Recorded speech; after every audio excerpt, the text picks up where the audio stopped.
തിങ്കേഴ്സാണോ നിങ്ങൾ? എപ്പോഴും ഏതെങ്കിലുമൊക്കെ ഒരു ചിന്തയാൽ ഇങ്ങനെ കുരുങ്ങിക്കിടക്കുന്നവരാണോ?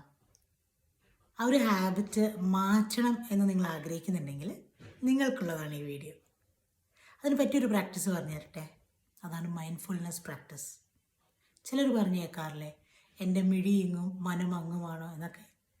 അതായത് ആളിവിടെ ഉണ്ടാകും, പക്ഷെ ചിന്ത വേറെ വല്ല സ്ഥലത്തൊക്കെ ആയിരിക്കും. ആ ഒരു ഹാബിറ്റ് മാറ്റാൻ പറ്റിയ പ്രാക്ടീസാണ് മൈൻഡ്ഫുൾനെസ് പ്രാക്ടീസ്. മൈൻഡ്ഫുൾനെസ് പ്രാക്ടീസ് എന്ന് പറഞ്ഞാൽ നമ്മൾ ഏത് കാര്യമാണോ ചെയ്തുകൊണ്ടിരിക്കുന്നത് അതിൽ തന്നെ ഫുൾ കോൺസെൻട്രേഷൻ, മനസ്സും ശരീരവും എല്ലാം ആ ഒരു കാര്യത്തിലേക്ക് അങ്ങ് ഡെഡിക്കേറ്റ് ചെയ്യുക. ഇപ്പോൾ ഉദാഹരണം പറയുകയാണെങ്കിൽ നിങ്ങൾ ഭക്ഷണം കഴിക്കുകയാണെന്ന് വിചാരിക്കും. അപ്പോൾ ഭക്ഷണത്തിൽ മാത്രം ശ്രദ്ധിക്കുക. അപ്പോൾ നമുക്ക് ആ ഭക്ഷണം കൂടുതൽ സ്വാദുള്ളതായിട്ട് തോന്നും. ഒരു സിനിമ കാണുകയാണോ, സിനിമയിൽ മാത്രം ശ്രദ്ധിക്കൂ. അല്ലെങ്കിൽ ഇടയ്ക്കിടയ്ക്ക് ഇങ്ങനെ ഫോൺ എടുത്ത് നോക്കി, അല്ലെങ്കിൽ വേറെ ചിന്തയിൽ പോയി, അങ്ങനെയാകുമ്പോൾ നമുക്ക് ഒന്നും ആസ്വദിക്കാൻ പറ്റില്ല.